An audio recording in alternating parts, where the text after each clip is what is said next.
မြတ်စွာဘုရားရဲ့ဘဝကိုကြည့်လိုက်မြတ်စွာဘုရားဟာဘဝလူဘဝရလာပြီးတဲ့အခါမှာ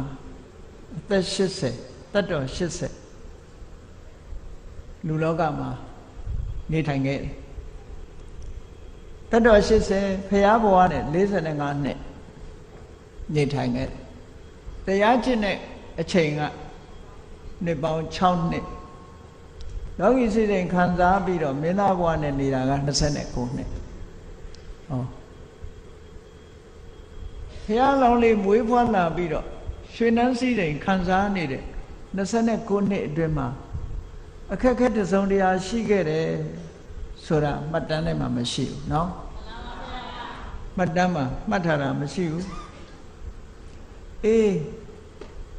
တောထွက်ပြီးတော့တရားကျင့်တယ်6နှစ်ကြာလို့ရှိရင်တော့ခက်ခဲတရားကျင့်ခဲ့ရတာဘာကြောင့်လဲတာမန်အနေထားမဟုတ်ဘဲနဲ့ဘုရားလောင်းတော်ဟာဒီအနုတ္တရတန်တိဝရဗဒလို့ခေါ်တယ်တကယ်ထူးမြတ်တဲ့အငြိမ့်ဓာတ်ကိုရှာတယ်အဲ့ဒါလို့ရှာတာဟာမှန်ကန်တဲ့လမ်းကြောင်းနဲ့မရှာမိပဲနဲ့မှားယွင်းတဲ့လမ်းကြောင်းနဲ့လိုက်ပြီးတော့ရှာနေတာအချိန်ကြီးဖြုံးပြီးတော့6နှစ်နီးလောက်ဖြစ်သွားတယ်အဲ့လိုလမ်းမှားပြီးတော့ခန္ဓာကိုယ်ပင်ပန်းခံပြီးတော့ဒုက္ခရောက်သွားတာဟာကံကြမ္မာဝတ်ကြွေးကိုပေးစားရတာလို့ဒီလိုအဲ့ဒီထဲမှာမှတ်တမ်းတင်ထားတယ်နော်အဲ့ဒီချိန်ကစပြီးတော့ကံကြမ္မာဝတ်ကြွေးဟာပေါ်လာမမှန်ကန်ကန်နဲ့တကယ်တရားလမ်းကြောင်းတိုင်းကြီးလိုက်မယ်ဆိုလို့ရှိရင်6နှစ်ထိအောင်ကျင့်စရာလည်းမလိုဘူးဒါတော့ပင်ပန်းခံမှုလည်းမလိုဘူးမလိုအပ်ဖက်နဲ့မှားယွင်းတဲ့အကျင့်တွေနဲ့အချိန်ကုန်ပြီးတော့ခန္ဓာကိုယ်ကြီးပင်ပန်းပြီးတော့ဒုက္ခတွေအကြီးကျယ်ရောက်သွားခဲ့ရတာဟာလွန်ခဲ့တဲ့ဘဝတစ်ခုမှာပြစ်မှားခဲ့တဲ့ကံကြမ္မာဝတ်ကြွေးရဲ့ဝတ်ကြွေးကိုပေးစားရခြင်းလို့ဒီလိုပြောတယ်ဘယ်တော့ဝတ်ကြွေးဖြစ်ခဲ့တာတုံးလို့ဆိုသိမဝေးခင်ကဝတ်ကြွေးဟောဒီဗဒ္ဒကဘာထဲမှာဂေါရမမြတ်စွာဘုရားမပွင့်ခင်အရင်ပွင့်တဲ့ဘုရားကတ္တဗမြတ်စွာဘုရားလူတွေရဲ့သက်တမ်းအသက်2000တန်းမှာကတ္တဗမြတ်စွာဘုရားပွင့်တော်မူခဲ့တယ်အဲ့ဒီအချိန်မှာဂေါရမဘုရားလောင်းဟာဇောတိပါဠလို့ဆိုတဲ့ပုံနာဗေဒကျမ်းတက်ပုံနာဖြစ်ခဲ့တယ်ဗေဒကျမ်းတက်ပုံနာတွေဆိုတာအလွန်မာမာနကြီးတယ်ပညာမှန်တအားတက်တယ်ပညာမှန်နဲ့မကဘူးဗြဟ္မဏဆိုတာအဲ့ဒီခေတ်ခါမှာအမြတ်ဆုံးပဲသူကတ္တဗဘုရားလက်ထက်နဲ့ဂေါရမဘုရားလက်ထက်မတူဘူးဇတ်၄မျိုးခွဲထားတဲ့ထဲမှာခတ္တိယဇတ်ဗြဟ္မဏဇတ်ဝိသဇတ်သုဒ္ဓဇတ်လို့အိန္ဒိယနိုင်ငံမှာလူတွေရဲ့အဆင့်အတန်းဇတ်ခွဲခြားထားတာ၄မျိုးရှိတယ်အဲ့ဒီ၄မျိုးထဲမှာဂေါရမဘုရားလက်ထက်မှာကျတော့ခတ္တိယဇတ်ကဥဆောင်နေတယ်မျိုးတွေကထိတ်တန်းရောက်တယ်လို့ဆိုပါစို့ဗြဟ္မဏဇတ်ကဒုတိယအဆင့်မှာရှိတယ်ဝိသတို့သုဒ္ဓတို့ကတော့တတိယနဲ့စတုထပေါ့နော်ကတ္တဗဘုရားလက်ထက်မှာကျတော့ခတ္တိယဇတ်တဲ့ဗြဟ္မဏဇတ်ကထိတ်တန်းချတယ်ဗြဟ္မဏဇတ်ကပို့ပြီးတော့မြင့်တယ်ဘာဖြစ်လို့လဲဆိုတော့ကတ္တဗမြတ်စွာဘုရားကိုယ်တိုင်ကိုယ်ကဗြဟ္မဏဇတ်ဝင်မယ်အဲ့တော့ဇတ်ကိုအမိပြုပြီးတော့လည်းပဲမာမနာတွေတက်တယ်ဗေဒကျမ်းဂန်တွေတက်တဲ့ဘောဓုတပညာကိုအကြောင်းပြုပြီးတော့လည်းပဲအဲ့ဒီဇောတိပါဠပုံနာမာမနာတွေတက်ခဲ့တယ်ဘုရားလောင်းတော်ဘလောက်ပဲပါရမီတွေပြည့်ဘုရားလောင်းဆိုတာအမတမစိတ်ကောင်းရှိပြီးတော့ဘဝမှာစီးပူးအထုတ်ခဲ့တဲ့ပါရမီတွေနဲ့အသိဉာဏ်ရှိတဲ့ပုဂ္ဂိုလ်ဖြစ်ပေမဲ့လို့ပတ်ဝန်းကျင်ရဲ့လှည့်စားမှုကြောင့်ဇာတိမန်တွေတက်တယ်ပညာမန်တွေတက်နေတယ်ပညာမန်တွေတက်ပြီးတော့ကတ္တဗမြတ်စွာဘုရားကိုလူမထင်သူမထင်သဘောမျိုးနဲ့သူကပြောခဲ့တယ်ဘယ်လိုပြောလဲလို့ဆိုရင်ဘောဓိဆိုတဲ့ဖယားတဆူဖြစ်ဖို့အသိဉာဏ်ဆိုတာသူတို့ဗေဒကျမ်းဂန်တွေထဲမှာလည်းပါတာပေါ့လေအဲ့ဒီဘောဓိဆိုတဲ့အသိဉာဏ်ဟာအမတန်မှခဲရင်ဒီလိုခဲရင်တဲ့အသိဉာဏ်ကိုဒီလိုကြုံတုံးထားတဲ့ကိုတော်ကရနိုင်ပါမလားလို့သူပြောခဲ့တယ် ကတ္တဝဘုရားကိုအထင်သေးပြီးတော့ပြောခဲ့တယ်ဒီစကားလေးရှိတယ်ပေါ့ကုတောနုဘောဓိမုံဒတ္တမုံဒဆိုတာဥပိကတုံဆိုတဲ့အဓိပ္ပာယ်နဲ့တော့ဘောဓိပရမဒုံလည်းပါဘောဓိဆိုတာတမ္ပညုတဉာဏ်ကြီးဆိုတာအမတမခဲရင်လည်းရခဲတယ်အဲ့ဒီရခဲတဲ့တမ္ပညုတဉာဏ်ကြီးဟာသူ့မှာရနိုင်ပါမလားမရနိုင်တော့ဘူးလို့အထင်သေးပြီးတော့ပြောခဲ့တဲ့စကားတစ်ခုရှိတယ်ဒီဘုရားလောင်းမိမဲ့လို့ဘုရားကိုမကြည်ညိုဘူးဆိုတာတတိထားဖို့လိုအပ်တယ်ကတ္တဝဘုရားပြီးရင်ပွင့်မဲ့ဘုရားအလောင်းကဘုရားကိုမကြည်ညိုဘူးဟုတ်ကဲ့လားဒါကြောင့်မလို့ကိုယ့်ကိုသိပြီးတော့အထင်မကြီးနဲ့ဒီဘဝမှာဗုဒ္ဓဘာသာဖြစ်နေပြီမဲ့လို့နောက်ဘဝမှာဗုဒ္ဓဘာသာလူမျိုးတွေဈာမှာမဖြစ်ဘဲနဲ့တခြားလူမျိုးတခြားဘာသာဝင်တွေရဲ့ဈာမှာဖြစ်မယ်ဆိုရင်တခြားဘာသာဝင်တွေပဲရောင်သွားမှာပဲအဲ့ဒါကြောင့်မလို့ကိုယ့်ကိုခိုင်မာအောင်လုပ်ဖို့အမတန်မှအရေးကြီးတယ်အသိဉာဏ်နော်ဒီလိုဘုရားလောင်းကြီးတောင်မှပဲဒီဘုရားကိုကြည်ညိုနိုင်စွာမရှိအဲ့ဒီမှာကတ္တဗမြတ်စွာဘုရားကိုပြုစုနေတဲ့ကတ္တဗဘုရားနဲ့အမတန်မှယဉ်ကျေးတဲ့ဂတိကာရဆိုတဲ့အိုရင်းတယ်ကြီးရှိတယ်။ကောရမဘုရားအလောင်းတောထွက်တဲ့အခါကျတော့ကြာသင်္ကန်းလာကတ်တယ်ဆိုတာဗြဟ္မာကြီးအဖြစ်နဲ့အဲ့ဒီဂတိကာရကတ္တဗလက်ထက်တုန်းကကတ္တဗဘုရားလက်ထက်တုန်းကသူကအိုရင်းတယ်ကြီးမျက်စိနှစ်ကွင်းအလင်းမရတဲ့မိဘနှစ်ပါးကိုပြုစုလို့ကျွေးနေတာသူကအနာဂံဥပဒကာကြီးဇောတိပါဠဆိုတဲ့ပုံနာနဲ့သူကအမတန်မှခင်တယ်အမတန်မှယဉ်နေတယ်ယဉ်နေတော့အဲ့ဒီဇောတိပါဠပုံနာကိုဘုရားကြောင့်ခေါ်တာဘုရားကြောင့်သွားအောင်ဆိုမလိုက်ဘူးသူကနော်မလိုက်ုံနဲ့မကဘူးဒီဥပိကရုံးနေစီသွားလို့ဘာအကျိုးရှိမှာတုံးဆိုတဲ့စကားမျိုးပြောတယ်သူကနော်နောက်ဆုံးကြတော့ဂတိကာရဆိုတဲ့အိုရင်းသေးကြီးကခွန်အားပလာလည်းမတန်ကောင်းတယ်နောက်ဆုံးကြတော့လိုက်မှလားမလိုက်ဘူးလားဆိုပြီးတော့သပင်ဆွဲပြီးတော့ကင်လိုက်တဲ့အခါကျတော့မှသူကဘုရားလောင်းဆိုတာစိတ်ကောင်းတော့အမတန်ရှိဂတိကာရလူစမ်းနေတဲ့လူတယောက်ကသူ့သပင်ကိုကင်နာနဲ့ပဲသူကတာမန်ပုဂ္ဂိုလ်ဆိုရင်အဲ့ဒီနေရာမှာတပ်ပွဲဖြစ်သွားနိုင်တယ်ပေါ့ဟောဘုရားလောင်းကတော့စဉ်းစားတယ်တိတ်အရေးကြီးတဲ့ကိစ္စမို့ငါ့ကိုခေါ်တာပဲလို့ဒီလိုတွေးတယ်အဲ့ဒါလို့တွေးပြီးတော့ကဲသပင်တော့မဆွဲနဲ့လိုက်ခဲ့မယ်လိုက်သွားတယ်ဘုရားစီရောက်တော့တရားဟောတယ်ဘုရားတရားလည်းနားလဲရဆုံးဖြတ်ချက်ကြသွားတယ်ဓမ္မတရားအစစ်တရားမှန်ပဲဆိုတာချက်ချင်းသိသွားစောစောပိုင်းတုန်းကတော့ဇာတိမန်တွေပညာမန်တွေနဲ့အခုကံဖြစ်နေသည့်အတွက်ကြောင့်ဘုရားပေါ်မှာအထင်သေးမြင်သေးစကားတွေပြောခဲ့တယ်ဘုရားတရားနာလဲရတဲ့အခါကျတော့အမှန်တရားဆိုတာဒါပဲလို့ဆုံးဖြတ်ပြီးတရားပွဲကထတာနဲ့ဘုရားစီမှာခွင့်တောင်းပြီးတော့သင်္ကန်းဝတ်လိုက်တာအိမ်မပြန်တော့ဘုရားလောင်းတွေကဆုံးဖြတ်ချက်အမတန်ပြင်းထန်တယ်တာမန်ပုဂ္ဂိုလ်တွေကဒီလိုဆုံးဖြတ်ချက်သိပြီးတော့မရှိဘူးကြိုက်တော့ကြိုက်တယ်မလုံးနိုင်သေးဘူးဒီလိုဘုရားလောင်းနေကြတော့အယူဝါဒတစ်ခုကိုယူပြီးဆိုလို့ရှိရင်လည်းလမ်းဆုံးအောင်လိုက်တယ်စွန့်ပြီဆိုရင်လည်းချက်ချင်းစွန့်တယ်သူတို့အချိန်မဆွဲဘူးဆိုလိုတာကပြတ်သားတယ်ရဲရင်နဲ့ပေါ့တာမန်ပုဂ္ဂိုလ်တွေကပြတ်သားမှုရဲရင်မှုအားနည်းတယ်မရှိကြဘူးဒါကြောင့်မို့လို့တန်တရားထဲမှာအချိန်ဆွဲနေကြတာဟုတ်ကဲ့လားဘုန်းကြီးတို့တွေပြတ်သားမှုရဲရင်မှုမရှိသည့်အတွက်ကြောင့်တန်တရားထဲမှာအချိန်ဆွဲပြီးကြားနေကြတာဇောတိပါဠလူလင်ဘွားတုန်းကဘောဓိဆိုတာအလွန်ခဲနာဒီလိုဥပိကရုံးနေအနေနဲ့ဘယ်လိုလုပ်ပြီးဘောဓိဉာဏ်ကိုရနိုင်မှာတုံးဆိုတဲ့ဒီအပြောနဲ့ကဲ့ရဲ့စကားပြောခဲ့သည့်အတွက်ကြောင့်လမ်းလွဲပြီးတော့သူခင်ဗျာကျင့်နေရတာလွယ်နဲ့မရဘူးတဲ့အဲ့ဒါဒီစကားပြောခဲ့သည့်အတွက်ကြောင့်လွယ်နဲ့မရခဲ့ဘူး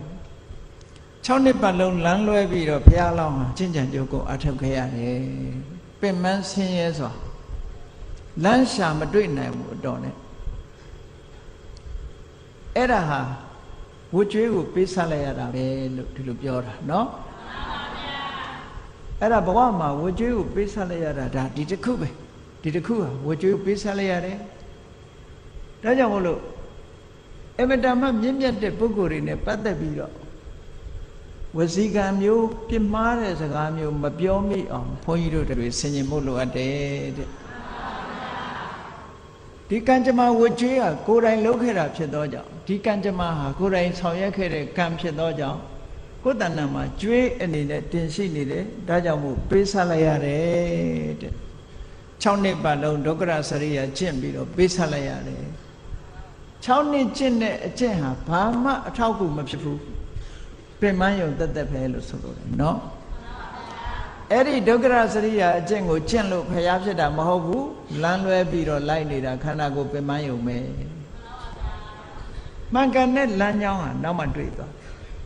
ဒီလိုဆိုလိုတာနော်အဲ့ဒီလမ်းမလိုက်တာဘာကြောင့်လိုက်ရတယ်လဲဆိုရင်ကတ္တဗဘုရားလက်ထက်တုန်းကမာမနာကြီးပြီးတော့ပြောမှဆိုမှလုပ်ခဲ့သည့်အတွက်ကြောင့်အဲ့ဒီကံကြမ္မာဝတ်ကြွေးကိုပေးဆက်ရတာတဲ့ဟောကဲနောက်တစ်ခုမြတ်စွာဘုရားရဲ့ဘဝကိုကြည့်ဘုရားရဲ့ဘဝမှာဒီဆွဆွဲခံရမှုကြီးနှစ်ခုကြုံခဲ့တယ်နော်တေချာစဉ်းစားကြည့်မယ်လူဘဝရလာတဲ့အခါလူတိုင်းဆွဆွဲခံရတာမဟုတ်ဘူးမြတ်စွာဘုရားရဲ့ဘဝမှာအကြီးအကျယ်အရှက်တကွဲအကျိုးနဲ့ဖြစ်အောင်ဆွဆွဲခံရမှုကြီးဟာနှစ်ကြိမ်ကြုံခဲ့ဘူးသုံးတရီဆိုတဲ့ပြပိုင်းမှာရဲ့ပြဿနာတစ်ခုစိတ်စမာနဝိကာလို့ဆိုတာရဲ့ပြဿနာတစ်ခုအောင်ချင်း၈ပါးထဲမှာတော့စိတ်စမာနဝိကာအကြောင်းသိနေကြတယ်ပေါ့နော်အဲ့တော့မသိတာကသုံးတရီဆိုတဲ့ပြပိုင်းမှာရဲ့ပြဿနာဆွဆွဲခံရမှုကြီးတွေကအမတန်မှဖြည့်ရှင်းရခက်တဲ့ဆွဆွဲခံရမှုကြီးနှစ်ခုကြုံခဲ့ဘူးတဲ့ဘုရားလောင်းမြတ်စွာဘုရားဘဝမှာကြုံခဲ့တယ်အဲ့ဒီလိုကြီးမားတဲ့ဆွဆွဲခံရမှုကြီးနှစ်ခုကြုံတာဟာလည်းပဲကံကြမ္မာဝတ်ကြွေးကိုပေးဆက်ရတာတစ်ချိန်တုန်းကဆွဆွဲခဲ့ဘူးတဲ့သူကိုယ်တိုင်ဆွဆွဲခဲ့တာအဲ့ဒီဆွဆွဲခဲ့တဲ့ပြစ်မှုတွေကိုသူကိုယ်တိုင်ခံရတာတဲ့ဘာလို့ဆိုလို့ရှိရင်ဖုဒ္ဓမြတ်စွာဘုရားရဲ့လက်ထက်အခါကာလမှာသူကဖုဒ္ဓမြတ်စွာဘုရားရဲ့တာဝကတွေဆွဆွဲခံရတာနဲ့ပတ်သက်လာတဲ့အခါမှာသူကဘယ်သူဖြစ်ခဲ့တာတုံးလို့ဆိုမုနာလိဆိုတဲ့လူဆိုးလူပေတယောက်ဖြစ်ခဲ့ခုခေတ်တော့လမ်းသေးရဲလို့ပြောခြင်းပြောမှာပေါ့ပါဠိစာပေကဒုဋ္ဌလို့ဆိုတဲ့အသုံးနဲ့သုံးတယ်ဒုဋ္ဌဆိုတာအပျော်ကျူးသမားလူဆိုးပေါ့ကစားကျူးတယ်အရက်ကျူးတယ်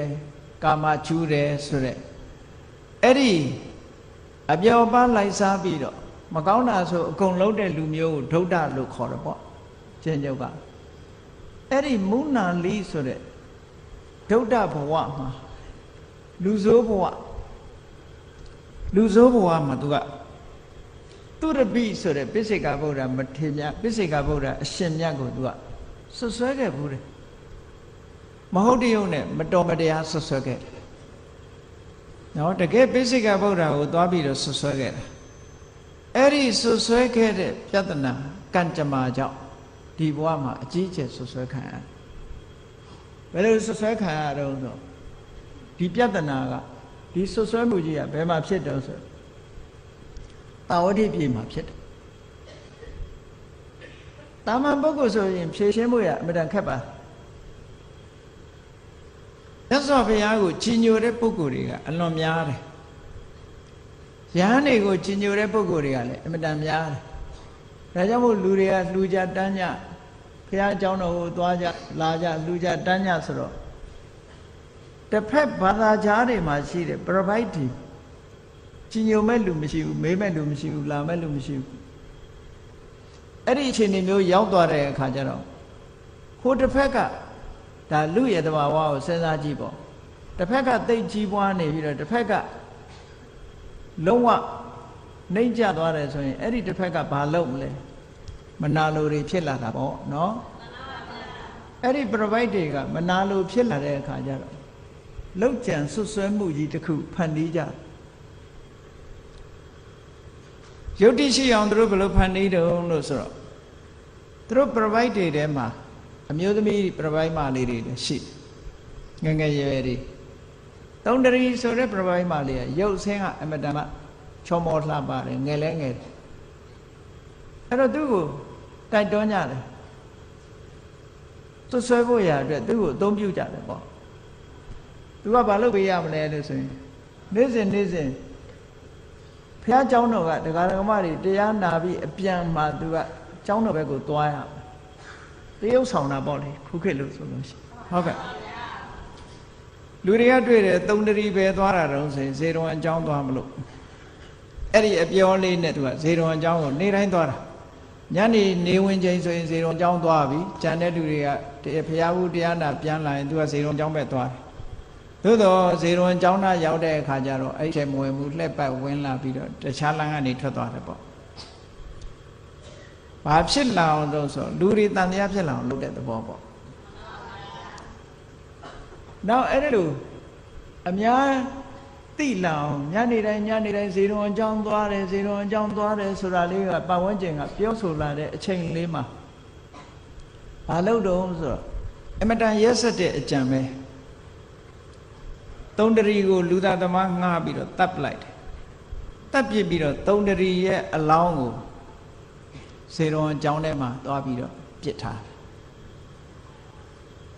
လူတွေဖះကိုပန်းနေပူဇော်တဲ့ပန်းနေနဲ့အမိုက်တွေပစ်တဲ့နေရာထဲမှာသုံးတရီရဲ့အလောင်းကိုဖုံးပြီးတော့အဲ့မှာပစ်ထားလိုက်တယ်အဲ့ဒါလို့လဲတပ်ဖြတ်ကျူးလွန်ပြီးတဲ့နောက်မှာသုံးတရီပျောက်နေတယ်နဲ့ဘုရင်စီတိုင်တာပေါ့တိုင်တော့လိုက်ရှာဘယ်မှာတန်တရားရှိတော့ဟာဒီရဲ့ဘက်မှာ तू နေတိုင်းဇေရုံအကြောင်းသွားတယ်ညနေဆိုရင်အဲ့ဒီပဲသွားတယ်ဇေရုံအကြောင်းမသင်္ကာဘူးဆိုပါစစ်တဲ့သူ့အလောင်းကဇေရုံအကြောင်းတွေကတွေ့လာတယ်အဲ့ဒါလို့တွေ့လာတဲ့အခါကျတော့ဘာလို့ကြတော့ဆိုဒီသုံးတရီလေးကိုမတရားပြုတ်ကျင့်ပြီးတော့အခုလိုတတ်ပြစ်ပြီးတော့ဖုံးကွယ်ထားကြတယ်ဒီယဟန်တန်ဃာတွေကလောက်ကြတယ်ယဟန်ဂေါရမသူ့တပည့်တွေနဲ့ဒါတွေကိုကျွလွန်ပြီးတော့လူသားမှုထိအောင်ကျွလွန်ရတယ်ဆိုပြီးတော့မြို့ထဲမှာလိုက်ကြော်ညာကြတယ်ကဲတလောက်ဒီဆွဆွဲမှုကြီးကဘလောက်ကြီးကျယ်တဲ့ဆွဆွဲမှုကြီးတော့စဉ်းစားကြည့်မယ်ဆိုရင်ဖြည့်ရှင်းမှုအလွန်ခက်တယ်နော်မှန်ပါဗျာတတ္တိတက္ကာရတဲ့ရှာဖို့အလွန်ခက်တယ်အဲ့ဒီလိုဖြစ်နေရင်ကနေပြီးတော့အလုံးကလူတွေကရသောအပြင်လူဆိုတာကအသိဉာဏ်မရှိတဲ့လူကများတာဘယ်လိုလုပ်တော့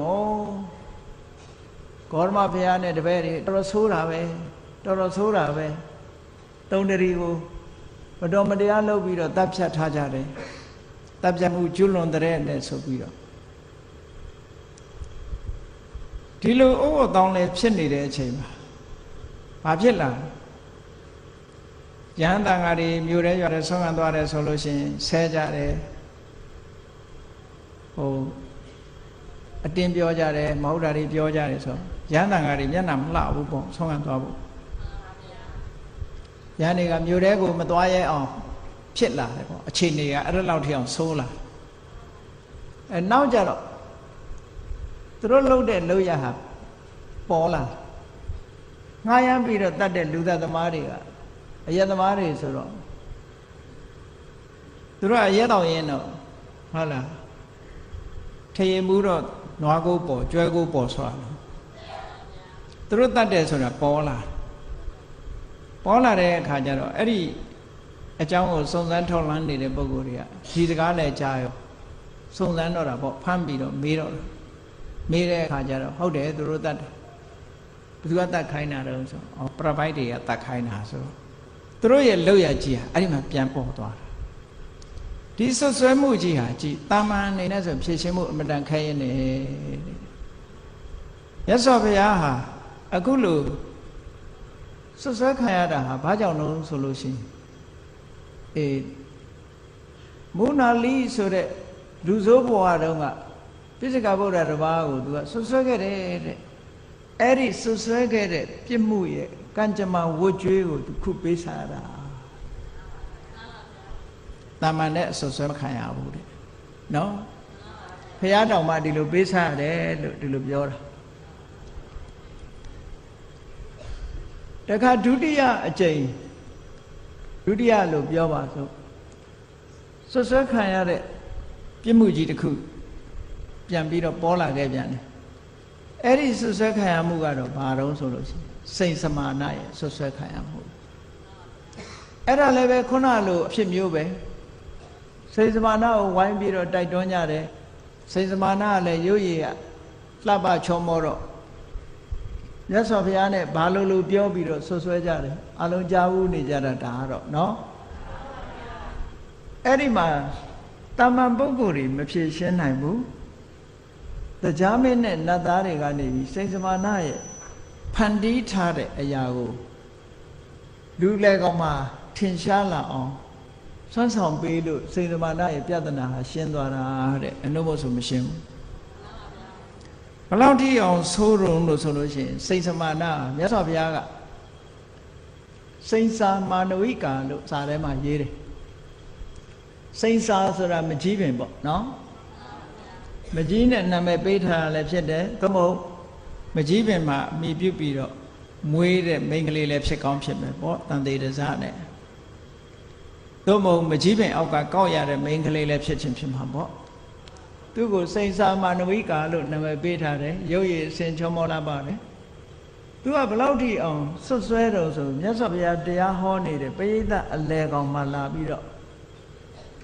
ကိုယ်ဆောင်အမျိုးသမီးအောင်ဆောင်ပြီးတော့ဘုရားကိုလာဆွတ်ဆွဲတာအဲ့လိုဆွတ်ဆွဲတဲ့အချိန်မှာမြတ်စွာဘုရားကလည်းဘယ်လိုလုပ်ဖြေရှင်းမလို့နော်အလုံးခက်တယ်ဆွတ်ဆွဲတယ်ဆိုတာဟာလေမြတ်စွာဘုရားကဘာပဲပြောလိုက်နိုင်တော့ဆိုလို့ရှိရင်မြတ်စွာဘုရားကရှေးတုန်းကခေတ်ကဖရာယဟန္တာတွေအရိယသူတော်စင်တွေကအမျိုးသမီးဆိုလို့ရှိရင်ဗခိနိနှမဆိုတဲ့အခေါ်မျိုးခေါ်လေးရှိတယ်နှမရတဲ့ဒီကိစ္စမင်းနဲ့ကနှစ်ယောက်တည်းပဲဟုတ်တယ်မဟုတ်ဘူးသိပါတယ်လို့ဘုရားဒီလောက်ပဲပြောတာအဲ့ဒီမှာသူကဗာပြန်ပြောတော့ဆိုရင်သိလို့ပဲဒီလိုဖြစ်တာပေါ့လို့ပြောတယ်နော်မြတ်စွာဘုရားကဘာမှမပြောတော့ဘူးအဲ့ဒီအချိန်မှာသူ့လုံးကြံထားတာတွေဟာပေါ်သွားတယ်ပေါ့ဒီပြဿနာကြီးကိုလည်းဆွဆွဲခံရတာဟာမြတ်စွာဘုရားဒီအလောင်းတော်ဘဝတုန်းကဝိတ္တပုမြတ်စွာဘုရားလက်ထက်မှာဝိတ္တပုမြတ်စွာဘုရားရဲ့တာဝကဖြစ်တဲ့နန္ဒမထေရကိုဒီလိုကိစ္စမျိုးနဲ့ဆွဆွဲခဲ့ဘူးတဲ့ဘုရားလောင်းကလူလေကောင်မှဆွဆွဲခဲ့ဘူးတယ်အဲ့ဒီဆွဆွဲခဲ့တဲ့ကံကြမ္မာဝတ်ကြွေးကိုပြန်လည်ပေးစားရခြင်းဖြစ်ပါတယ်ဒါဟောဒါဆွဆွဲခံရမှုကြီးနှစ်ခုတိုင်းကျော်ပြည်ကျော်လူသိတဲ့ဆွဆွဲခံရမှုကြီးနှစ်ခုဖရာဘဝမှာကြုံခဲ့ရတယ်နောက်တစ်ခုကဗုဒ္ဓဝေမှာကြည့်လိုက်ပေါ့လောက်ချံတပ်ဖြတ်ခံရတာ၃ချိန်ကြုံခဲ့တယ်ဖရာလောနော်မြတ်စွာဘုရားဟာဒီလောက်ချံတပ်ဖြတ်မှုကိုခံခဲ့ရတာ၃ချိန်ကြုံခဲ့အားလုံးသိတဲ့အတိုင်းဒီဝရရဲ့လက်ချက်နဲ့၃ချိန်လောက်ချံတပ်ဖြတ်တယ်ပထမချိန်လောက်တာဘာလဲလို့ဆိုရင်မြတ်စွာဘုရားတောအကြောင်းမှာတပါးတည်းနေတဲ့အခါမှာလက်ဖြောင့်တပ်သားတွေပေါ့ခုခေတ်လို့ဆိုရင်လေသမားတွေကိုဆေလွတ်ပြီးတော့ဘုရားကိုပြစ်ခိုင်းတယ်ပေါ့အသေးသက်ခိုင်းတာမှာလောက်ကြံတာအဲ့မှာ तू ကစနစ်အမတန်ကောင်းတယ်စနစ်ကြတယ်လောက်တာလက်ဖြောင့်လေးသမားတယောက်ကိုဘုရားစီကိုလွတ်တယ်ဒေဝရတ်ကဘုရားစီကိုလွတ်ပြီးတော့ဘယ်နေရာမှာရှိတယ်မင်းဘယ်နေရာကနေပြီးတော့ပြစ်တခါတည်းအံကြပြောလိုက်တာပြစ်ပြီးလို့ရှိရင်ဘယ်လန်းကပြန်ခဲ့ပေါ့နော်လေးသမားတယောက်ကိုလက်ဖြောင့်တတ်သားတယောက်ကိုလွတ်လိုက်တာဘယ်လို့မှမလွဲနိုင်ဘူးဘယ်လို့မှမလွဲနိုင်ဘူးဘုရားရှိတဲ့စီသွားတတ်ပြီးလို့ရှိရင်ဘယ်လန်းကပြန်ခဲ့ဆိုတော့ပြောအဲ့ဒီပြန်လာတဲ့လမ်းမှာလေးသမားလက်ဖြောင့်တတ်သား2ယောက်ကိုထားအဲ့ဒီ2ယောက်က ပြန်လာလို့ရှိရင်ခုနမြတ်စွာဘုရားကိုလေးနဲ့ပြစ်ပြီးပြန်လာတဲ့ကောင်ကိုအဲ့ဒီ2ယောက်ကသူ့ကိုတတ်တခါအဲ့ဒီ2ယောက်ကိုလည်းပဲတခြားလမ်းကပြန်လာခိုင်းတယ်သူပြန်လာမဲ့လမ်းမှာခုန4ယောက်ထားလုံးဝမလွတ်နိုင်ဘူးသူတဲ့အဆန်းတဆပို့ထားတာအဲ့ဒီ4ယောက်ကဒီ2ယောက်ကိုတတ်ပြစ်နောက်တခါအဲ့ဒီ4ယောက်ပြန်လာတဲ့လမ်းကိုမှတခါ8ယောက်ကနေတတ်ကြံတဲ့လူတွေကြတော့မှဒေဝရတ်ကအကုန်လုံးတတ်လိုက်ဒါနှုတ်ပိတ်တာဟောခုတ်ခဲလို့ဆိုလို့ရှိရင်ဘယ်သူတတ်တယ်ဆိုတာမပေါ်အောင်လို့နှုတ်ပိတ်တာတခါလဲအစဖြောက်အဲ့ဒီစနစ်နဲ့လွတ်လိုက်တာလွတ်လိုက်တော့ပထမဆုံးသွားတတ်ရတဲ့လေးသမားကမြတ်စွာဘုရားနာရောက်တဲ့အခါကျတော့သူမတတ်ရဲဘူးသူ့စိတ်တွေပြောင်းသွားတယ်ဘုရားရဲ့တကူတော်တွေကြောင့်မို့လို့သူကဘလို့မှမလုံချင်ရဲပဲနဲ့ကြောက်လန့်ဖြစ်နေတော့မြတ်စွာဘုရားကတရားဓမ္မဟောလိုက်တယ်မေးပြီးတော့မေးပြီးမင်းဒီလမ်းကမပြန်တဲ့တခြားလမ်းကပြန်လို့ပြောလိုက်ဒေဝရတ်ရဲ့စီမံချက်တွေဟာအကုန်လွယ်ချော်တွေအကုန်ဖြစ်ကုန်ဘယ်သူမှမသိဘူးမြတ်စွာဘုရားကယ်လိုက်တာပဲเนาะဒီလမ်းကမပြန်နဲ့တခြားလမ်းကပြန်ဆိုအဲ့တော့ခုနကသူဒီလူကိုတတ်ဖို့စောင့်နေတဲ့လေးသမား2ယောက်ကလည်းပဲဒီလူကြားတယ်ဆိုပြီးတော့လိုက်လာတော့ဘုရားနဲ့တွေ့ဘုရားနဲ့တွေ့တော့ဘုရားစီမှာသူတို့တရားနာတော့ဘုရားကအကျိုးအကြောင်းမင်းတို့ဒီလမ်းကမပြန်နဲ့တခြားလမ်းကပြန်လို့လွှတ်ထားအဲ့ဒီလူ2ယောက်လည်းမသိဘူးနောက်ထပ်လိုက်လာတဲ့4ယောက်ကလည်းဒီလိုပဲဘုရားစီရောက်လာကြတယ်ဘုရားကတခြားလမ်းကနေလွှတ်လိုက်တယ်8ယောက်ကိုလည်းတခြားလမ်းကလွှတ်လိုက်တယ်ဆိုဘယ်သူမှမသိဘူးဟောအဲ့ဒါလို့လှုပ်ကြံတပ်ဖြတ်ဖို့အကြံခံရတာတစ်ချိန်ဒီလိုကြုံခဲ့ရတယ်တဲ့အဲ့ဒါလို့လေးသမားတွေလွတ်ပြီးတော့အခုလိုလှုပ်ကြံတပ်ပြတ်မှုတွေဘာကြောင့်ခံခဲ့ရသလဲလို့ဆိုလို့ရှိရင်တခုသောဘဝမှာကလေးငယ်ဖြစ်တဲ့အချိန်မှာနားမလဲပါမလဲဖြစ်ပေမဲ့ပိစိကဗုဒ္ဓအရှင်မြတ်ကိုသူကသေစီလိုတဲ့စိတ်နဲ့ကြောက်စိတ်ခဲတွေနဲ့ပြစ်တတ်ခဲ့ဘူးတယ်ပြစ်ခဲ့ဘူးတယ်ပေါ့သေအောင်လုပ်ခဲ့ဘူးတယ်ပေါ့သို့တော်မသေးပါဘူးလူငယ်တယောက်အနေနဲ့လှုပ်တာပေါ့လေအဲ့ဒါလို့သေစီလိုတဲ့စိတ်နဲ့ကြောက်စိတ်ခဲတွေနဲ့ပိစိကဗုဒ္ဓကိုပြစ်ခဲ့ဘူးတဲ့ကံကြမ္မာရဲ့အကျိုးဆက်ကံကြမ္မာဝတ်ကြွေးကိုဖះဘွားမှာပြန်လီပေးဆက်ရတယ်ဒီဟာတစ်ခုอ่ะနောက်တစ်ခုလောက်ကြံတပ်ဖြတ်မှုတစ်ခုကဘာတုံးလို့ဆိုလို့ရှိရင်နာလာဂိရိဆင်ကြီးကိုအရက်တွေမူးအောင်တိုက်ပြီးတော့ဖះဆောင်းကန်လာတဲ့လမ်းမှာလွတ်လိုက်တာဒါလည်းပဲအလွန်ကြောက်စရာကောင်းတဲ့လောက်ကြံမှုကြီးတစ်ခုပဲစင်ဆိုတာကအမတန်မှချမ်းသာတဲ့စစ်စင်ကြီးတွေကိုအရက်တိုက်ပြီးတော့လွတ်လိုက်တယ်ဆိုတဲ့ကလမ်းကြားမှာရှိသမျှတွေ့သမျှတူတော့ဘယ်သူမှရှောင်မှာမဟုတ်ဘူးလမ်းချင်းလေးမှာဘုရားနဲ့ရဟန္တာတွေကြွလာတဲ့အချိန်မှာဒီစင်စိုးကြီးကိုလွတ်လိုက်တာအဲ့တော့မြတ်စွာဘုရားကစင်စိုးကြီးကိုဩရိတမေတ္တာနဲ့မေတ္တာပို့လိုက်တဲ့အခါမှာစင်ကြီးဟာအမှုပြေပြီးတော့မြတ်စွာဘုရားရဲ့မေတ္တာစွမ်းအားကြောင့်စင်ကြီးကအန္တရာယ်မပြုတဲ့အနေအထားမျိုးရောက်သွားတယ်ဒါလည်းပဲလှုပ်ကြံတပ်ဖြတ်ခြင်းလှုပ်ကြံတပ်ဖြတ်မှုတစ်ခုပဲအဲ့ဒါလို့လှုပ်ကြံတပ်ဖြတ်မှုဖြစ်ရတာဟာဘာကြောင့်လဲလို့ဆိုလို့ရှိရင်တခုသောဘဝမှာသူကဆင်ဦးစီးဆင်စည်းသူရဲကောင်းတစ်ခုတူဖြစ်ခဲ့တယ်အဲ့ဒါလို့ဖြစ်တဲ့အချိန်မှာလမ်းမှာတွေ့တဲ့ပိစိကဗုဒ္ဓတပါးကိုဆင်နဲ့တိုက်တတ်ဖို့သူညှင်းဆဲခဲ့တယ်ဆင်နဲ့တိုက်တတ်ဖို့လုပ်ခဲ့တယ်ပေါ့တိုက်တော့မတိုက်တတ်ခဲ့ဘူးပေါ့တိုက်တတ်ဖို့ရကြိုးစားခဲ့တယ်အဲ့ဒီကံကြမ္မာဝတ်ကြွေးကိုခုချိန်မှာပြန်လီပေးဆက်ရတာဖြစ်တယ်တဲ့ဗျာဟောနောက်တစ်ခုကဘာလို့ဆိုလို့ရှိရင်ဒေဝဒတ်ကိုယ်တိုင်ကလေးသမားတွေလွတ်တော့လဲအဆင်မပြေဘူးစင်စိုးကြီးနဲ့တိုက်တဲ့အခါမှာလည်းပဲစင်စိုးကြီးရဲ့ထိုးသတ်မှုမခံလိုက်ရဘူးအသက်ကရှင်းနေသေးတယ်အဲ့ဒါကြောင့်မလို့သူကိုယ်တိုင်ခေစကုတ်တောင်ဆောင်မှာကြောင်မောင်းဆင်ပြီးတော့ဖះကတော့အကြောင်းလေးမှာခေစကုတ်တောင်ချေမှာကမ္မထာကြောင်းလေးနဲ့ဈဉ္ညာလျှောက်ပြီးတော့နေလေးရှိတာအဲ့ဒီနေရာမှာကြောင်မောင်းဆင်ပြီးတော့ဈဉ္ညာလျှောက်နေတဲ့အချိန်ကြောက်တုံးပြီးတော့သေအောင်ကြံစီတာနော်အဲ့ဒါလို့လှုပ်ကြံအဲ့လိုလှုပ်ကြံတဲ့အခါမှာဘုရားကဈဉ္ညာလျှောက်နေတဲ့အချိန်ကြောက်တုံးကြီးကိုလှိမ့်ချလိုက်တာ ကားလျော်ဆိုတာဂျားမှာကြောက်တုံးကြီးတစ်ခုကနေခံလိုက်တော့မြတ်စွာဘုရားထံဒီကြောက်တုံးကြီးကမရောက်ဘူးသို့တော့ကြောက်တုံးနှလုံးထိခိုက်လိုက်တဲ့အတန်ကလည်းပဲမြည်ဟီးသွားပြီးတော့ကြောက်တုံးနှလုံးထိခိုက်ရာကနေပြီးတော့ပက်ထွက်လာတဲ့ကြောက်ဖက်ကလေးတစ်ခုကမြတ်စွာဘုရားခြေတော်ကိုလာမှန်တယ်အဲ့ဒီလာမှန်တာဟာအမြဲတမ်းပြင်းထန်တဲ့ဒဏ်ရာတစ်ခုဖြစ်သွားဒါကြောင့်မို့လို့မြတ်စွာဘုရားဟာရှေ့ဆက်ပြီးတော့မသွားနိုင်လို့ရဟန်းတော်တွေကကြောက်တုံးကြီးလိမ့်ကျလာတဲ့အတန်တစ်ခုနဲ့တစ်ခုရိုက်ခတ်တဲ့အတန်ရောက်ဂိဇဂုတ်တောင်ကြီးမြည်ဟိမ့်သွားတော့တောအကြောင်းမှာရှိကြတဲ့ရဟန်းတော်တွေကအကုန်လုံးပြေးလာမြတ်စွာဘုရားခြေတော်ထိသွားတာလည်းသိရောထမ်းစဉ်ယူပြီးတော့ဘုရားကိုဇီဝကကြောင်းဘက်ကိုထမ်းပြီးတော့ယူသွားကြရတယ်မြတ်စွာဘုရားလမ်းလျှောက်မသွားနိုင်တော့ဘူးပေါ့ညောင်ဆောင်ပေါ်မှာတင်ပြီးတော့ဘုရားကိုဇီဝကရဲ့ကြောင်းကိုတည်သွားကြရတယ်ပေါ့အဲ့ဒါလို့ကြောက်တုံးကြီးလှိမ့်ချခံရတာဟာလည်းပဲအတိတ်ဘဝတုန်းကကျူးလွန်ခဲ့တဲ့ကံကြမ္မာရဲ့ဝကြွေးပဲတဲ့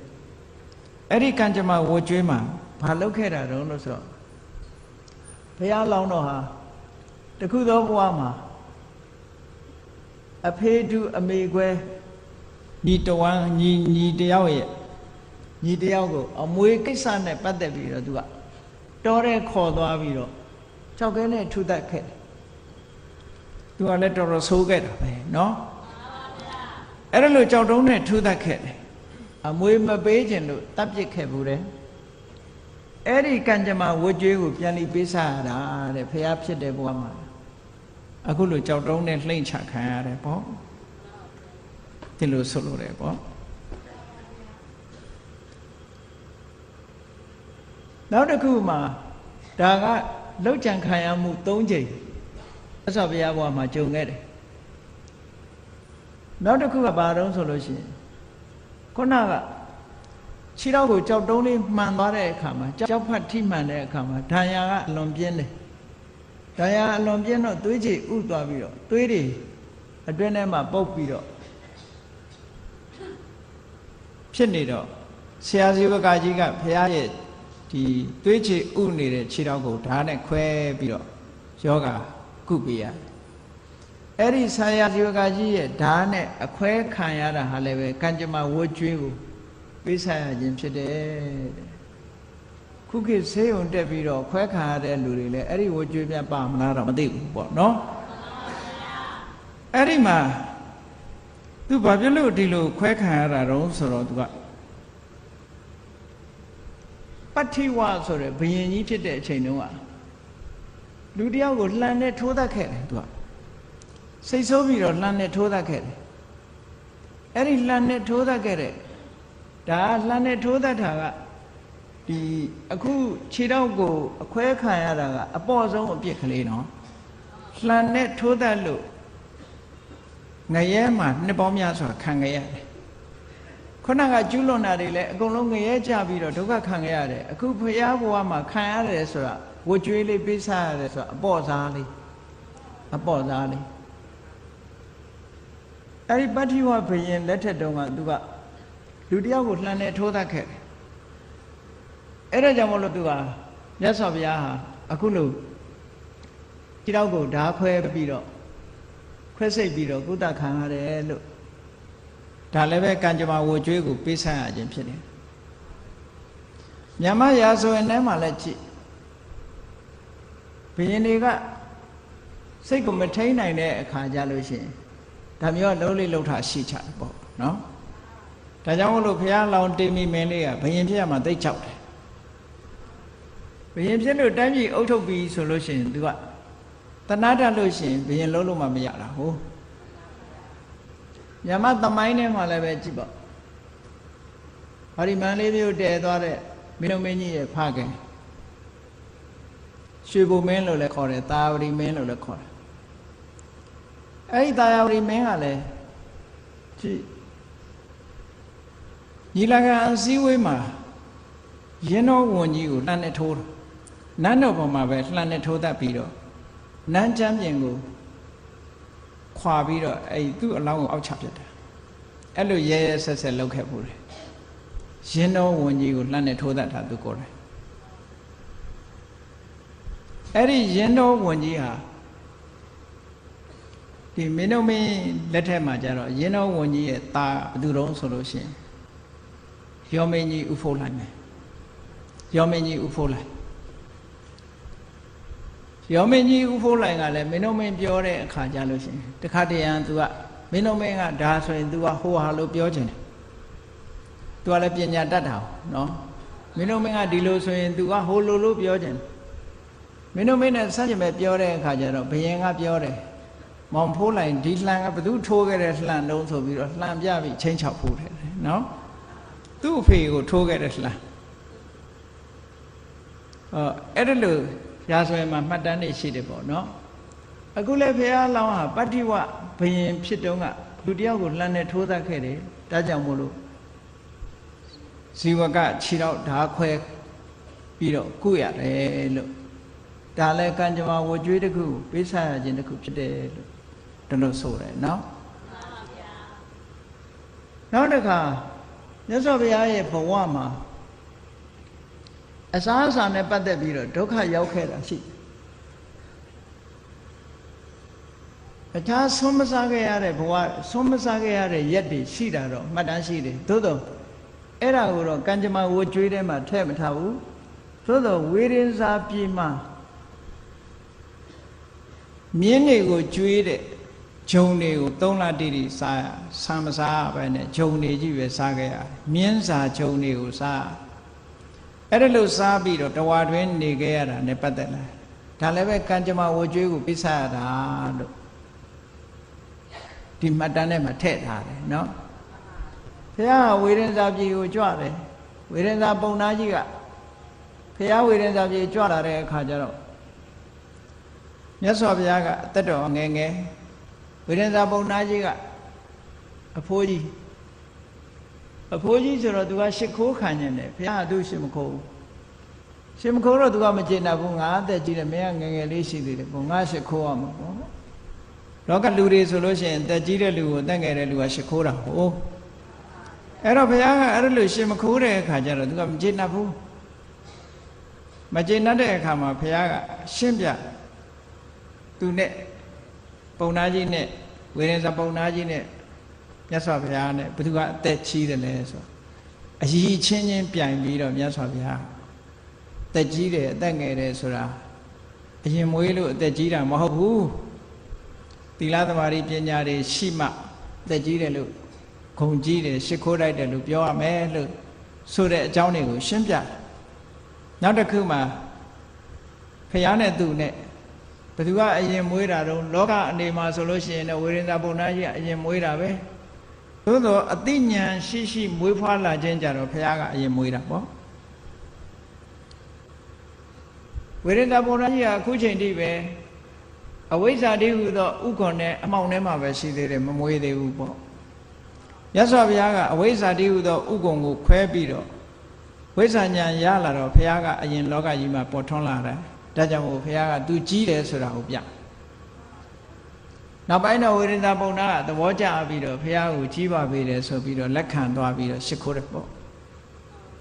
ကြီးညိုလို့ဝေရင်သာပြည်ကိုဘုရားကိုပင့်ထားတယ်သို့တော့ကံမကောင်းအကြောင်းမလားတော့မိုးကောင်ရေရှားဖြစ်ပြီးအဲ့မှာဝေရင်သာပြည်ကြီးကငတ်မုတ်ခေါမလို့ဆုံးခံလို့မရတဲ့အခြေအနေမျိုးဖြစ်သွားတယ်ဝေရင်သာပုံနာကြီးကလည်းဘုရားပင့်ထားပြီးတော့မေ့နေလိုက်တာ3လဆုံးကဲ့မှမသိဘူးမေ့နေတာအဲ့ဒီအချိန်မှာဟိုမြင်းကုန်တဲ့တွေကနေပြီးတော့မြင်းစားဖို့ဆိုပြီးတော့ဂျုံတွေကိုပြုတ်ပြီးတော့ယူလာတာမြင်းစားဖို့ဂျုံဆိုတာကအကျဉ်းနေပဲပေါ့လူစားလို့ပဲရအဲ့ဒီမြင်းစားတဲ့ဂျုံတွေကိုရှင်အနန္ဒာကနေပြီးတော့ဆုံလေးနဲ့ထောင်းပြီးတော့မြတ်စွာဘုရားကိုကတ်ရတယ်ဝါတွင်3လဂျုံပဲစားခဲ့ရတယ်တဲ့အဲ့ဒါဟာလေကံကြမ္မာဝကြွေးကိုပေးဆက်ရခြင်းတစ်ခုပါပဲတဲ့ဒီလိုဆိုတယ်နော်တော့ဟေးမကောင်းတာတွေစားနေရင်ကံကြမ္မာဝကြွေးပေးဆက်ရတယ်လို့ပြောရမလို့ဖြစ်နော်မြတ်စွာဘုရားအဲ့ဒီမှာဘာကြောင့်ဒီဘဝကိုရောက်တာလဲဆိုတော့ဒီဖုဒ္ဓဖရာလက်ထက်မှာ ဘုရားဘုရားရဲ့တပိသားသာဝကတွေကိုတလေးဆန်ကောင်းကောင်းမစားကြနဲ့မယောဆန်ချမ်းနေသာစားကြပါစေလို့ဆိုပြီးတော့ဆဲရေးခဲ့ဘူးတယ်ချိန်ဆဲခဲ့ဘူးတယ်ဒီကိုယ်တော်တွေဟာတလေးဆန်နဲ့မတော်ဘူးဂျုံချမ်းတွေပဲတော်တယ်ဆိုပြီးတော့အဲ့ဒါလိုဆဲရေးတိုင်းထွာပြီးပြင်းမှားခဲ့ဘူးတယ်တဲ့အဲ့ဒီပြုလုပ်ခဲ့တဲ့ကံကြမ္မာရဲ့ဝတ်ကြွေးကိုဒီဘဝမှာဒါလာပေးဆက်ရတယ်3 လကြာတယ်ပေါ့အဲ့ဒါလည်းပဲဝတ်ကြွေးပေးဆက်ရခြင်းတစ်ခုပဲတဲ့နောက်တစ်ခုကမြတ်စွာဘုရားဘဝမှာအကြည့်ကျယောဂဝေဒနာ3 ခါရှိတယ်ပေါ့3 မျိုးရှိတယ်ပေါ့ဘာတော့ဆိုရင်မကြမကြခါအောင်တဲ့ယောဂရှိတယ်မကြမကြခေါင်းခဲတတ်တဲ့ယောဂဝေဒနာရှိတယ်နောက်ဆုံးမှာတတ္တော80ပါဝါမျိုးကိုရောက်တဲ့အခါကျတော့စုံဒရဲ့သူကရမတ္တဝလို့ဆိုတဲ့အာဟာရကိုဖုံးပေးသုံးဆောင်ပြီးတဲ့အခါကျတော့ one shot နော်ထင်ရှားတဲ့ယောဂဝေဒနာကြီးတွေပြောမယ်ဆိုလို့အဲ one shot မကြမကြခေါင်းခဲတာဘာလို့တော့ဆိုတော့ဘုရားလောင်းဘွားတော့ကတန်တရားကျင့်လဲတယ်ဆိုတာဖြစ်ချင်ဖြစ်တာနော်တန်ဃာရောမှာသွားပြီးတော့မွေးဖွားတာဆွေတွေမျိုးတွေကလည်းတန်ဃာတွေပဲတန်ဃာတွေဆိုတော့သိတဲ့အတိုင်းပဲငါးတွေဖမ်းကြထူကြရိုက်ကြပေါ့အဲ့ဒီမှာသူကဖះလောင်းကကလေးဘဝနဲ့မိဘတွေကငါးတွေဖမ်းပြီးတော့ငါးကလေပေါ်တင်လိုက်လို့ခေါ်သွားလုံးလို့ရှိရင်ဒီထဲကိုပြန်ကျသွားမှာကိုအဲ့ဒီလိုငါးကဖြတ်ခုံးနေတဲ့အခါမှာမိဘလှုပ်တဲ့ပုံကိုယ်တွေကငါးကောင်းကိုထုလိုက်တော့ငါးလေးကငြိမ်သွားတယ်ပေါ့အဲ့ဒါလေးကိုသဘောကျပြီးတော့သူကခြေနဲ့ကဲမင်းခုံနိုင်သေးလားပေါ့အဲ့ဒါလို့ငါးကောင်းကိုထုတယ်ကိုသဘောကျပြီးတော့သူကခြေနဲ့ခဲ့လို့တဲ့ခေါင်းခဏခဏကြိုက်တယ်အဲ့ဒါတတိထားကြပေါ့ခေါင်းခဏခဏကြိုက်တယ်အဲဆွေမျိုးတွေကလည်းပဲအဲ့ဒီတုန်းကတန်ဃာတွေဖြစ်စဉ်တုန်းကငါးတွေကိုတပ်ဖြတ်ခဲ့တဲ့ပြစ်မှုကြောင့်မြတ်စွာဘုရားတတ္တော80အရွယ်မှာဆွေတွေမျိုးတွေကိုဝိတ္တုပါကတပ်ဖြတ်တယ်မဟုတ်လားတာဂဝေမင်းကြီးမျိုးတုံးသွားအောင်တပ်ဖြတ်လိုက်တာအဲ့ဒါကိုလည်းခံရတယ်ဒါလည်းကံကြမ္မာဝကြွေးပေးဆက်ရခြင်းတစ်ခုပဲတဲ့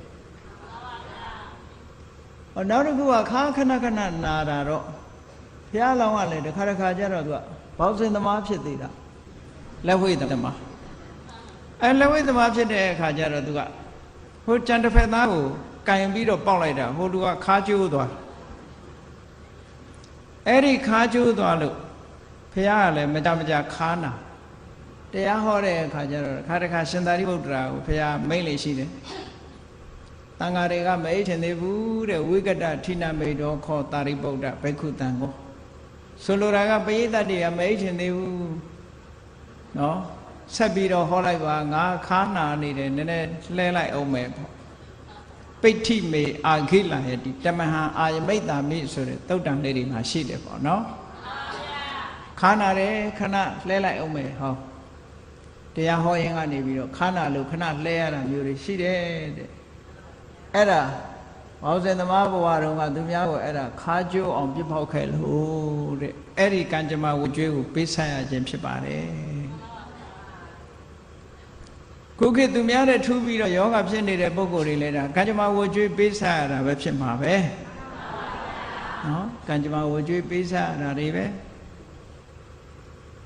ဟောနောက်တစ်ခုကတော့တတ္တော80ခေါနာတတ္တော80မှာ$1လာတယ်ဆို$1တာဘာကြောင့်လာတာတော့လို့ဆိုတော့တချို့ကဝက်သားစားလို့1ရှောတယ်လို့ပြောတယ်မဟုတ်ပါဘူးเนาะဒါကြောင့်လည်းမဆိုင်အောင်အဲ့ဒီမှာစုံဒဆိုတဲ့ပရိသမာပရိဆရာပါဝါမျိုးကစုံဒဆိုတဲ့ပရိဆရာကမြတ်စွာဘုရားကိုဆွမ်းကတ်တယ်ယဟန်တန်ဃာတွေကိုလည်းကတ်တယ်သူကတ်တဲ့အထဲမှာဟင်းတစ်မျိုးပါလာတယ်ထူးခြားတဲ့ဟင်း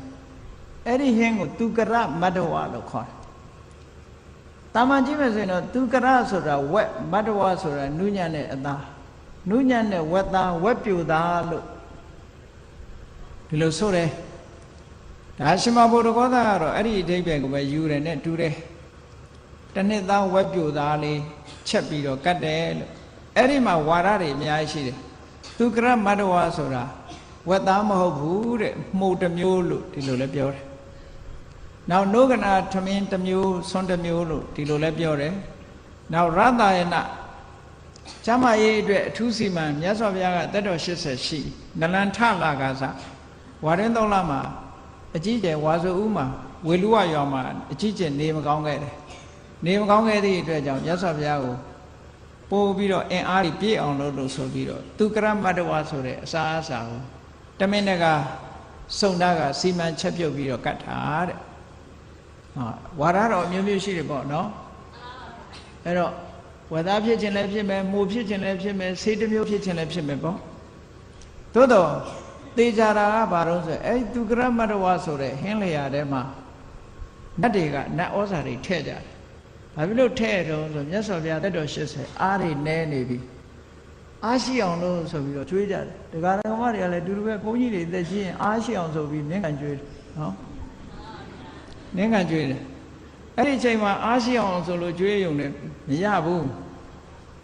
နော်တချို့ယောဂပရိုတိန်းဓာတ်တွေများလို့မရဘူးဆိုပါစို့ကြောက်ကပ်ယောဂရှိတဲ့ပုဂ္ဂိုလ်သွားပြီးပရိုတိန်းဓာတ်များတဲ့ငှက်တိုက်တွေဘာတွေအားရှိအောင်ဆိုသွားမကြွေးလေနဲ့ပို့ပြီးတော့ယောဂတိုးအောင်လှုပ်တာနဲ့တူတူပဲအားရှိမှာကနောက်ကြောက်ကထိခေါ်ရင်ပေါ့လီနယ်ဖေးလျာဖြစ်သွားပြီးတော့ကြောက်ကကအလုံးမလုံးလို့ပြန်တော်မူမှာကအရင်ပဲအဲ့ဒါနော်အဲ့တော့ဒါမျိုးကအားရှိအောင်လို့တခုတည်းကြည့်လို့မရဘူးနော်အဲ့တော့စုံနာကလည်းမြတ်စွာဘုရားအားရှိအောင်လို့ဆိုသူကရမတ္တဝါအစာကျွေးတယ်နတ်တွေကလည်းပဲနတ်ဩဇာတွေထည့်တယ်ဒါကြောင့်မလို့မြတ်စွာဘုရားကအိမ်မှာပြိဋိဘံတုံမှာဒီသူကရမတ္တဝါဆိုတဲ့အစာအစာကိုမြတ်စွာဘုရားတပါးတည်းကတ်ခိုင်းတယ်ကျန်တဲ့ယဟန်တွေမကတ်နဲ့ရှင်းတော့မပြဘူးအဲ့ဒါဘာလို့လို့ဆိုတော့ခုနနတ်ဩဇာတွေအများကြီးထည့်ထားတယ်မြတ်စွာဘုရားကအမတန်မှဘုံကံပါရမီရှိတဲ့ပုဂ္ဂိုလ်မျိုးဒီအစားအစာကိုကျင့်ညက်စေနိုင်တယ်ကျန်တဲ့ယဟန်တွေအစာကျင့်မှာမဟုတ်ဘူးဒါကြောင့်မလို့မြတ်စွာဘုရားတပါးတည်းကတ်တယ်ကတ်ပြီးတော့ပိုတဲ့အစားအစာတွေကိုစွန့်ပြီးတော့မြုပ်ခိုင်းလိုက်တယ်မြတ်စွာဘုရားဒီမိလူတွေမစားဘူးအဲ့ဒီသူကရမတ္တဝစုံနာကတ်တဲ့ဆွန်းစားပြီးတော့သူကရမတ္တဝလည်းဖုံးမေးပြီးရောအဲ့ဒီနေဝမ်းနေလျှောတာပဲပေါ့အဲ့ဒီဝမ်းလျှောတာဟာတမန်အပြင်ပြောရင်တော့ဒီဝက်သားစားလို့ဒီဟင်းစားလို့ဒီလိုဖြစ်တယ်လို့ဒီလိုထင်စရာရှိတယ်မဟုတ်ဘူးတဲ့ဒီဟင်းစားသည့်အတွက်ကြောင့်ဝမ်းလျှောတာနည်းနည်းသက်သာသွားတယ်ပေါ့ဆိုလိုတာကသူကရမတ္တဝကြောင့်ဝမ်းလျှောပြီမဲ့အာသိပ်မယုတ်တာဒါကြောင့်အာယုတ်တာတော့ယုတ်တယ်မြတ်စွာဘုရားဒီသုံးကောင်ခရီးလေးကိုအချိန်25ချိန်လောက်နားပြီးသွားလမ်းမလျှောက်နိုင်ဘူးနော်အဲ့ဒါလောက်ထိအောင်အင်အားတွေရော့သွားတယ်ခုခေတ်လိုကားနဲ့ပို့မဲ့လူလည်းမရှိဘူးကားလည်းမရှိဘူးအဲ့ဒီမှာမြတ်စွာဘုရားကုန်းချောင်းလျှောက်ရပါဝါကနေပြီးကုသိဏအောင်ကုန်းချောင်းလျှောက်တာလေအဲ့ဒီချိန်မှာဝမ်းနေလျှောပြီးတော့မြတ်စွာဘုရားအမတန်မှဒီအားတော်တွေရော့သွားတယ်အဲ့ဒီဝမ်းလျှောတာဟာလည်းပဲတဲ့ကံကြမ္မာဝကြွေးပေးဆက်ရခြင်းတစ်ခုပါတဲ့ဘာဖြစ်လို့တော့ဆိုလို့ရှိရင်တထေးသားတစ်ယောက်ကိုဝမ်းလျှောအောင်လို့ဆေးဆရာဖြစ်တုန်းကလှုပ်ခဲ့ဘူးတဲ့နော်ဝမ်းလျှောအောင်လို့ကျွေးခဲ့ဘူးတဲ့အဲ့ဒါကြောင့်မို့လို့သူ့လက်ချက်နဲ့ဟိုတထေးသားဟာဝမ်းလျှောပြီးတော့မြော့သွားခဲ့ဘူးတဲ့ပေါ့အဲ့ဒီကံကြမ္မာဝကြွေးကိုပေးဆက်ရခြင်းဖြစ်ပါတယ်လို့ဒီလိုဆိုတယ်အဲ့တော့ကံကြမ္မာဝကြွေးဟာဘယ်သူပဲဖြစ်ဖြစ်ကိုလုပ်ခဲ့တာကိုယ်တဏ္ဍာမှာရှိနေတာဖြစ်သောကြောင့်ကံကြမ္မာဝကြွေးကိုလူတိုင်းဟာလောက်အောင်ပြေးဖို့ဆိုတာမလွယ်ဘူးခန္ဓာရှိနေသေးတယ်များတော့ပေးဆက်ကြရမှာပဲနောက်တစ်ခုကတော့မြန်မာစာပေမူမှာမပါဘူးရိုးရာစာမှုအနေနဲ့ပါတဲ့ကံကြမ္မာဝကြွေးလေးတစ်ခုပေးဆက်ရမှုတစ်ခုကဘာတော့ဆိုရင်ဘုရားလောင်းကနွားချောင်းသားဖြစ်ခဲ့တယ်အဲ့ဒီနွားချောင်းသားဖြစ်နေတဲ့အချိန်မှာနွားတွေကရေတောက်တာနွားတွေရေတောက်တာကိုမတရအောင်မောင်းပြီးတော့သူကသွားကြတာကိုနွားတွေကရေတောက်နေတာကြားတဲ့အခါကျတော့မတောက်ရအောင်နွားတွေကိုမောင်းတယ်အဲ့ဒီနွားတွေရေစာလို့ရေတောက်နေတဲ့နွားတွေကိုအတင်းမောင်းတင်ခဲ့တဲ့ အကုသိုလ်ကြောင့်မြတ်စွာဘုရားခုနကပါဝါကနေကုသိနာယုံအသွားမှာရေတာအငတ်တယ်အာနန္ဒာရေငတ်လိုက်တာရေပေးစမ်းမှနဲ့မြတ်စွာဘုရားအဲ့ချိန်မှာတောင်းတယ်နော်ရှင်အာနန္ဒာလည်းပဲအရှင်ဘုရားတဲ့အခုတည်းမဲ့လဲပေါင်း900ဖြတ်သွားလို့ရေတွေကအမတန်မှနောက်နေတယ်ဟိုရှိနားကြရင်ရေတွေကြီးပါလိမ့်မယ်ပေါ့ခုခေတ်လိုရေတံဘူးကလည်းပါလာတာမရှိဘူးနော်မြစ်ရေကိုခတ်ပြီးတော့ပေးရမှာအဲ့ဒါလို့မြတ်စွာဘုရားဟာရေငတ်လိုက်တာလို့ဒီလိုပြောရတော့အောင်ရေငတ်မှုတံခံရတာခုနကနွားချောင်းသားဘဝတုန်းကနွားတွေရေတောက်နေတာကိုမတောက်ရအောင်မောင်းတင်ခဲ့တဲ့ပြစ်မှုရဲ့ကံကြမ္မာဝတ်ကြွေးကိုပေးဆက်ရခြင်းဖြစ်တယ်ဆိုတာတီဟိုမူမှာတော့အဲ့ဒါလေးပါတယ်အားလုံးပေါင်းလိုက်တဲ့အခါကျတော့မြတ်စွာဘုရားကိုယ်တိုင်ပေးဆက်ခဲ့ရတဲ့ကံကြမ္မာဝတ်ကြွေးဟာ12မျိုးရှိတယ်လို့အဲ့ဒီအပဒါနဆိုတဲ့ပါဠိတော်မှာဒါတွေကိုစုပြီးတော့ပုပ္ပကမ္မပိလောတိကပုပ္ပပိလောတိကကမ္မဗုဒ္ဓအပါဒနာဆိုတဲ့အခန်းမှာဒါတွေကိုပြထားတာရှိပါတယ်အေးမြတ်စွာဘုရားနဲ့ပတ်သက်ပြီးတော့ဘုရားဘဝမှာအခုလိုကံကြမ္မာဝကြွေးတွေပေးစားရတယ်လို့တို့တွေဟာလည်းပဲမကောင်းတာတွေလုံးမိလို့ရှိရင်ဖြစ်ဒီကံကြမ္မာတွေဟာဝကြွေးနေတယ်ဖြစ်ပြီးတော့တို့တွေလည်းပေးစားကြရမှာဖြစ်နေတယ်ဒါကြောင့်မို့လို့မကောင်းတာတွေခုလိုသိတဲ့ဘဝမှာမလုံးမိအောင်တို့တွေဟာတတိကြီးစွာထားပြီးတော့ရှောင်ကြရမယ်လို့ကိုစီတတိထားပြီးတော့ကံကြမ္မာဝကြွေးတွေမိမိတဏ္ဍာမှာမတင်ရအောင်ကြွေးမတင်ရလေအောင်ကျင့်ကြံကြိုးကုပ်အားထုတ်တော်မူနိုင်ကြပါစေကုန်သတည်း